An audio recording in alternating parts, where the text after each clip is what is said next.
은퇴 후 한 달 생활비 300? 꿈도 꾸지 마라. 현실은 훨씬 가혹하다. 많은 사람들이 은퇴를 준비하면서 이런 생각을 합니다. 한 달에 300만 원이면 충분하지 않을까? 하지만 현실은 그리 간단하지 않습니다. 많은 사람들이 300만 원으로도 노후를 넉넉하게 살 수 있을 거라고 착각하지만 실제로는 더 많은 생활비가 필요할 때가 많습니다. 은퇴 후 생활은 예측 불가능한 변수들이 많기 때문에 계획했던 것보다 더 많은 비용이 드는 경우가 많죠. 왜 한 달에 300만 원으로는 부족한지 세 가지 사례를 통해 이야기해 보겠습니다. 1. 예상치 못한 의료 비용. 첫 번째 사례는 정년퇴직 후 지방으로 내려가 생활 중인 어 씨의 이야기입니다. 어 씨는 은퇴 전부터 건강 관리를 열심히 해왔고 큰 병 없이 지냈습니다. 그래서 은퇴 후에도 의료비가 크게 들지 않을 거라 생각했죠. 하지만 은퇴 후 몇 년이 지나면서 상황이 달라졌습니다. 잇몸 염증이 심해져 치과 치료를 받아야 했고 갑작스러운 허리 통증으로 정형외과 치료를 받기 시작했죠. 게다가 나이가 들수록 만성질환 관리에 드는 비용이 꾸준히 늘어났습니다. 한 달에 300만 원이면 충분할 거라 생각했지만 병원비와 약값만으로도 매달 3,040만 원씩 지출되기 시작했습니다. 여기에 정기적으로 받는 건강검진 비용까지 더하면 한 달 생활비의 20% 이상이 의료비로 나가는 셈이었죠. 어 씨는 예전엔 몰랐지만 나이가 들면서 가장 큰 변수는 건강이라는 걸 뼈저리게 느끼고 있어요. 의료 비용이 이렇게 많이 들 줄 알았으면 더 준비를 했을 거예요. 라고 말합니다. 2. 자녀 지원으로 인한 지출 증가. 두 번째 사례는 60대 초반 부부인 B씨 부부입니다. 이들은 자녀 둘을 모두 출가시킨 상태로 더 이상 자녀에게 큰 비용이 들지 않을 거라 생각했습니다. 하지만 현실은 달랐습니다. 결혼 후에도 경제적으로 안정되지 못한 자녀가 가끔씩 금전적인 도움을 요청해 왔기 때문입니다. 처음엔 가끔씩 도와주는 정도였지만 자녀의 주거비나 교육비 또는 아이 양육비로 인해 점차 부담이 커졌습니다. B씨 부부는 우리가 은퇴 후엔 우리만의 시간을 보내고 싶었는데 자녀에게 경제적으로 도움을 줄 일이 이렇게 많을 줄 몰랐어요. 은퇴 후에도 아이들이 완전히 독립하지 못하면 계속해서 생활비에 큰 영향을 줄 수 있다는 걸 미처 생각하지 못했죠. 라고 이야기합니다. 이처럼 자녀의 경제적 독립 여부도 은퇴 후 예상보다 큰 변수가 될 수 있습니다. 결국 한 달에 300만 원으로는 자녀 지원까지 감당하기에는 턱없이 부족했던 거죠. 3. 물가 상승과 생활비 증가. 세 번째 사례는 은퇴 후 도심에서 생활 중인 C씨의 이야기입니다. C씨는 은퇴 전에 꼼꼼히 재무 계획을 세우고 한 달 생활비를 300만 원으로 예상했습니다. 처음 몇 년 동안은 큰 문제 없이 생활했지만 시간이 지나면서 물가 상승으로 인해 생활비 부담이 점점 커졌습니다. 식료품부터 공과금, 교통비까지 모든 물가가 오르면서 300만 원으로는 생활에 어려움이 생기기 시작한 것이죠. 특히 전기세와 난방비 같은 필수적인 공과금은 해마다 인상되었고 건강을 위해 구매하는 건강보조식품도 값이 올랐습니다. C씨는 은퇴 후 생활비를 너무 낙관적으로 잡았던 것 같아요. 물가가 오르면서 300만 원으론 생활이 빠듯해졌어요. 더군다나 앞으로 얼마나 더 오를지 모르니 불안하네요. 라고 말합니다. 물가 상승은 예상하기 어렵고 나이가 들수록 생활의 질을 유지하는 데 들어가는 비용은 생각보다 더 많이 든다는 점을 실감하게 된 것이죠. 결론. 이 세 가지 사례만 보더라도 은퇴 후 생활비로 한 달에 300만 원이 충분할 거라는 생각은 착각일 수 있습니다.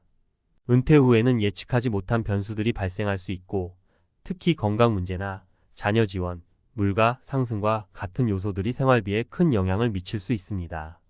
따라서 은퇴 후 생활을 안정적으로 유지하기 위해서는 더욱 철저한 재정 계획과 대비가 필요합니다.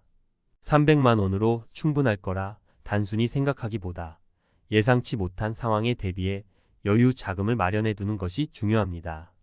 마지막으로 은퇴 후의 경제적 어려움을 피하기 위해서는 현실적인 생활비를 정확히 계산하고 예상치 못한 변수들까지 고려해 재무 계획을 세우는 것이 필요합니다. 은퇴 후 생활에 대한 고민은 많은 이들이 공감할 수 있는 주제입니다. 특히 한 달에 300만 원이면 충분할까? 라는 질문은 대부분의 은퇴 예정자들이 한 번쯤은 해봤을 것입니다. 하지만 이런 낙관적인 기대는 현실과 동떨어져 있을 수 있습니다. 이번 글에서는 왜 한 달 생활비 300만 원이 은퇴 후 생활에 충분하지 않을 수 있는지를 살펴보고 예상치 못한 변수들을 고려한 전문가의 시각에서 현실적인 은퇴 후 재정 계획에 대해 이야기해 보려 합니다. 1. 의료비 나이가 들수록 커지는 변수. 많은 사람들은 젊을 때 건강하면 은퇴 후에도 의료비가 크게 들지 않을 것이라고 생각합니다. 하지만 나이가 들수록 건강은 예측할 수 없는 변수가 됩니다. 실제로 어 씨의 경우가 그랬습니다. 어 씨는 은퇴 전까지 큰 병 없이 건강하게 지냈고 그로 인해 은퇴 후에도 건강 유지에 큰 문제가 없을 것이라 자신했습니다. 하지만 은퇴 후 몇 년이 지나자 갑작스럽게 허리 통증과 잇몸 염증이 찾아왔습니다. 처음엔 대수롭지 않게 여기고 간단한 진료만 받으면 될 거라 생각했지만 치료를 받으면서 예상치 못한 의료비가 크게 증가했습니다. 허리 통증 치료에는 정기적으로 물리치료와 도수치료를 받아야 했고 잇몸 염증은 결국 임플란트로 이어지면서 큰 지출로 이어졌습니다. 어 씨는 한 달 생활비 300만 원으로는 충분할 거라 예상했지만 매달 3,040만 원씩 의료비로 나가면서 생활비에 부담을 느끼기 시작했습니다. 더 나아가 고령화 사회에서 나이가 들수록 의료비는 더욱 증가할 수밖에 없다는 것이 전문가들의 공통적인 의견입니다. 따라서 은퇴 후의 의료비 지출을 과소평가해서는 안 되며 건강을 유지하는 데 드는 비용까지 고려해 재정 계획을 세우는 것이 필요합니다. 2. 자녀 지원 끝나지 않는 경제적 책임. 자녀가 출가하면 경제적 책임이 끝날 것이라고 생각하는 부모들이 많습니다. 하지만 이는 현실적으로 맞지 않는 경우가 많습니다. 특히 현재의 젊은 세대는 경제적 독립이 어려운 경우가 많아 부모에게 금전적인 도움을 요청하는 사례가 많아지고 있습니다. B씨 부부는 은퇴 후 자녀들이 모두 결혼하고 독립했기 때문에 이제는 자신들의 생활에 집중할 수 있을 것이라 생각했습니다. 하지만 자녀들의 경제적 독립이 생각보다 더디게 이루어졌습니다. 특히 첫째 자녀는 결혼 후에도 주거비와 교육비 등의 이유로 부모에게 도움을 청했고 둘째 자녀는 육아 문제로 인해 금전적인 지원을 계속해서 필요로 했습니다. 이렇듯 자녀가 결혼을 했다고 해서 경제적 지원이 끝나는 것은 아닙니다. 자녀의 경제적 독립 여부는 은퇴 후 부모의 재정 계획에 큰 영향을 미칠 수 있습니다. B씨 부부는 우리가 은퇴 후에는 우리만의 삶을 살 줄 알았지만 현실은 자녀의 경제적 상황에 따라 달라졌어요. 자녀가 독립하지 못하면 우리 생활비에도 큰 차질이 생길 수 있다는 걸 알게 되었죠. 라고 말합니다. 이는 은퇴 후 예상치 못한 지출로 이어질 수 있으며 한 달 300만 원으로는 충분하지 않다는 사실을 다시 한번 느끼게 해줍니다. 3. 물가 상승 예측 불가능한 현실. 은퇴 후 생활비 계획에서 가장 간과하기 쉬운 부분 중 하나는 물가 상승입니다. 오늘의 300만 원이 내일도 같은 가치를 지닌다는 보장은 없습니다. 물가 상승은 꾸준히 진행되며 특히 은퇴 후 고정 수입이 없는 상태에서는 물가 상승이 생활비에 치명적인 영향을 미칠 수 있습니다. C씨의 사례를 보면 은퇴 후 몇 년간은 비교적 안정적인 생활을 이어갔습니다.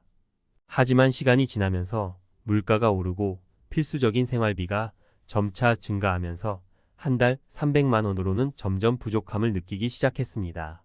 식료품 값은 물론이고 공과금, 교통비까지 오르면서 이전에는 여유롭던 생활비가 빠듯해졌습니다.